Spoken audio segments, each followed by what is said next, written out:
પંચોતેર વર્ષની ઉંમર, જ્યારે માણસ નિવૃત્ત થઈને ઘરના આંગણે બેસીને શાંતિની પળો માણવા માંગતો હોય, ત્યારે મુંબઈના રસ્તાઓ ઉપર એક વૃદ્ધ માણસ પોતાની રિક્ષા સાથે જિંદગીની જંગ લડી રહ્યો છે. આ વાર્તા છે દેશરાજજીની. 7 વર્ષ પહેલા એક સામાન્ય દિવસ હતો. તેમનો 40 વર્ષનો મોટો દીકરો કામે ગયો, પણ ક્યારેય પાછો ન ફર્યો.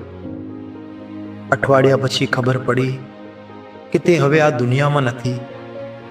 દીકરાના મોતના સમાચાર સાંભળીને દેશરાજ્યનો એક હિસ્સો તો જાણે ત્યાં જ મરી ગયો. પણ વિધિની વક્રતા તો જુઓ, એ બાપને દીકરાનો શોક મનાવવાનો પણ સમય ન મળ્યો. બીજા જ દિવસે જવાબદારીના બોજ હેઠળ તેઓ રિક્ષા લઈને રસ્તા પર હતા, કારણ કે હવે વહુ અને 4 બાળકોનું પેટ ભરવાની જવાબદારી તેમના ખભા ઉપર હતી. દુઃખ હજુ અટક્યું ન હતું. 2 વર્ષ માંડ વીત્યા હશે ત્યાં નિયતિએ ફરી ઘા કર્યો. રિક્ષા ચલાવતા ચલાવતા ફોન આવી. બીજા દીકરાએ રેલવે સ્ટેશન ઉપર આત્મહત્યા કરી લીધી. એક પછી એક 2 જુવાન જોધ દીકરાઓની નનામી કાંધ ઉપર લેવી એ એક પિતા માટે કેટલુંક આકરું હશે. ઘરમાં માતમ હતો. પણ એવામાં 9મા ધોરણમાં ભણતી પૌત્રીએ રડતા રડતા પૂછ્યું, દાદા, હવે મારી સ્કૂલ છૂટી જશે ને? ત્યારે 75 વર્ષના દાદાએ પોતાની આંખના આંસુ લૂછીને છાતીમાં હિંમત ભેગી કરીને કહ્યું હતું કે બેટા, તારું ભણતર ક્યારેય નહીં છૂટે. તારે જેટલું ભણવું હોય એટલું ભણજે. તારો દાદા બેઠો છે ને. પછી શરૂ થયો અગ્નિ પરીક્ષાનો સમય. સવારે 6 વાગ્યાથી મોડી રાત સુધી રિક્ષાના પૈડા ફરતા રહ્યા. ઘણીવાર રાત્રે જમવાનું ન હોય. ઘણીવાર પત્નીની દવા માટે પાડોશીઓ પાસે હાથ ફેલાવવો પડ્યો.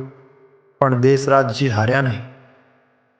2 વર્ષ પહેલા જ્યારે પૌત્રીએ 12મા ધોરણમાં 80% મેળવ્યા, ત્યારે દેશરાજજીને લાગ્યું કે જાણે તેમની રિક્ષા રસ્તા ઉપર નહીં પરંતુ આકાશમાં ઉડી રહી છે. એ દિવસે તેમણે કોઈ મુસાફર પાસેથી પૈસા ન લીધા.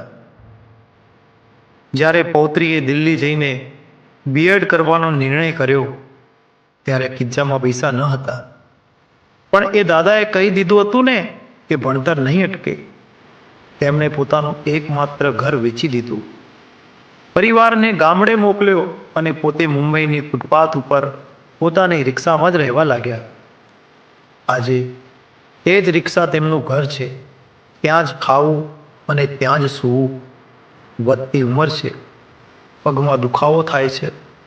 પણ જ્યારે પૌત્રીનો ફોન આવે કે દાદા, હું ક્લાસમાં ફર્સ્ટ આવી છું, ત્યારે તેમનો બધો જ થાક ઉતરી જાય છે.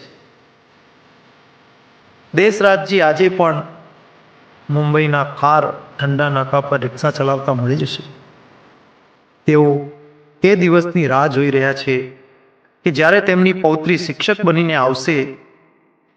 તેમનો સંકલ્પ છે કે જે દિવસે પૌત્રીનું રિઝલ્ટ આવશે તે આખું અઠવાડિયું બધાને મફત સવારી કરાવશે. સલામ છે આવા દાદાને, જેમણે સાબિત કરી દીધું કે પ્રેમ અને જવાબદારી સામે નસીબને પણ ઝૂકવું પડે છે. નમસ્કાર મિત્રો, જો આ સ્ટોરી તમને પસંદ પડી હોય તો દરેક મિત્રો સાથે શેર કરજો, તેમજ વિડીયોને લાઈક કરી કમેન્ટમાં આપના વિચારો રજૂ કરવાનું ચૂકતા નહીં. રાધે રાધે.